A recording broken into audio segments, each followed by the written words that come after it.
Staley. Welcome back to another episode of Varsity View. I'm Sophia Stevens, and this is Sarah Tarpley, and today we are here with boys basketball coach, Coach Neff. Thank you so much for coming in. Thanks for having me. So what made you want to start coaching boys basketball?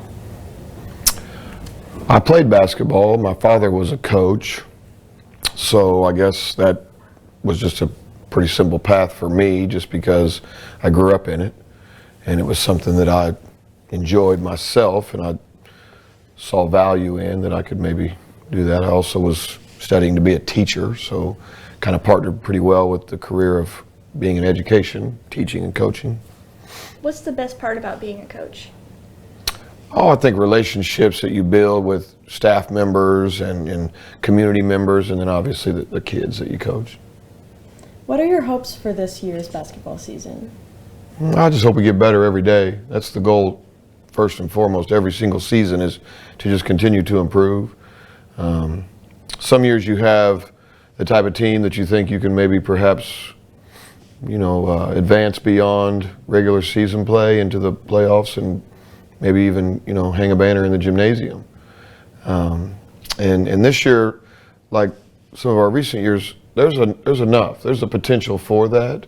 So if getting better every day is something we achieve, then we'll have a chance at the end to do some of the things that we know are our goals or expectations for ourselves as coaches and athletes and as a team, the success we want to have. So that'll be there for us if we continue to improve. Do you have any team traditions? Yeah, we have quite a few things that we do just traditionally within the team, just with our little culture and the locker room and the practices and stuff. But one of the favorite things we do as far as games and nights is the staff appreciation game, which is coming up real soon. We always recognize staff members of the players in our junior varsity and varsity program. So that night appeals to me the most. I don't know necessarily whether or not our kids love it as much as I do, but I know that our staff members do. When they get selected, they love to know that some young man has chosen them to represent them that night in honor of what they do for them and their appreciation for that person. What night is that? So Tuesday, February 18th, we're going to play Blue Springs South, which will be a great game and an awesome opportunity for us to recognize 20 staff members here at Staley. How do you push your basketball players to their fullest potential on the court? I yell at them a lot. But I also, you organize practices and you organize training and you organize opportunities to, just speak to them and communicate, whether it be in the film room, whether it be in the locker room, or even just a simple meeting passing in the halls. You just want to make sure you have proper communications to make them, like say, better themselves. And then also to better myself and what I can do to help them for them. So, you just want to make sure that you get to know each other and share the responsibility of having a great experience through a high school program. What's one of your favorite Staley basketball memories? We played in the Hoosier gym, which the movie Hoosiers, it's an older movie, so a lot of the players that I took to that gym and a lot of the players I coach now, they don't really recognize that movie, and their parents do. So we took the opportunity to go play in a gymnasium where they filmed a movie, and the movie was about basketball and an Indiana high school team that was maybe had 50 kids in the school building and ended up winning the whole state championship. But really neat movie, but it's personified by that gymnasium and how small it is and just the lure of Indiana high school basketball. And we went there, and in the 9 years I've coached at Staley, we've had winning records 8 years. The one team that didn't have a winning record that finished the season 12-14 was the team that we took to that gymnasium to play against. And at that time, we played against the #1 team in the state, in the biggest class, Webster Groves High School. They were coming off having won back-to-back state championships. They returned great players. And we beat them by about 25 points with one of the, what could be deemed as maybe the worst team we've ever coached here. And they're some of my favorite kids. They actually, as far as I'm concerned, and I've told the story too many times, but they're the group of kids that turned our program into a winning culture. So I was really proud of that. It was the most fun I've had. How do you help prepare your athletes for tough competition?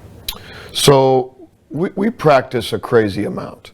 You know, what we ask of our boys, you know, sometimes we're 7 days a week, but often 6. And, you know, they train in the weight room, they train on the court, they train in the film, they're constantly in training to prepare themselves for what we're trying to do with winning games. But more so than anything, we have an aggressive style about us. You know, we're pretty competitive in our practices. The drills and the skill work that we do are pretty demanding, and they force people to compete against one another. And, you know, there's a lot of winning and losing that goes on in those practices and things you got to overcome. And there's adverse situations every single day. So I think that's the job of a coach, to put kids in adverse situations and build them up through that. And hopefully they take that on with some positivity and grow from it. What is your end goal for yourself and your players?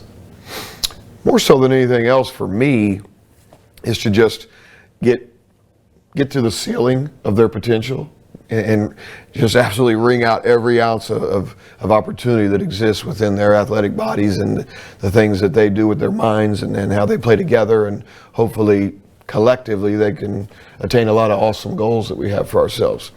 For the student athlete, the number one thing is to have an unbelievable experience, to have opportunities to celebrate, to have opportunities to communicate and enjoy teammates, coaches, families, members of our culture. But then the most rewarding thing is when they get to play after high school. Because a lot of student athletes in today's sports scene, you know, they want to play beyond high school. They want to get scholarship, have financial aid, have opportunity at, you know, potentially extending their career beyond the walls of Staley High School. And that we work pretty hard to try to make that happen for them. What is your guilty pleasure snack? Ice cream, man. I probably eat ice cream every day, like every single day. In some way, shape, or form, I'm going to find a way to get to ice cream. My wife is an enabler, so there's always some ice cream in there. And if she's failed that day or failed that week to put it in the freezer, we're going to go somewhere and get it. We're going to get the Culver's, the Sonic, the Baskin Robbins. I love ice cream. So there's not bad ice cream. There's no bad ice cream. And it switches from time to time. You know, you can get different, like sometimes it's sherbets, sometimes it's vanilla, sometimes it's chocolates. It can be all kinds of ice cream. But if I had to only have one type of ice cream for the rest of my life, I guess I would choose something that had caramel, chocolate ice cream, but it has to have caramel and it has to have marshmallow in it, and then some form of a chunk, something like a Butterfinger or a Heath bar, or something that's chunk in there that I can just get my teeth into. But I love ice cream. All right. Well, that's all we have for you today, Staley. Thank you again for coming in, and we will see you next week. Great.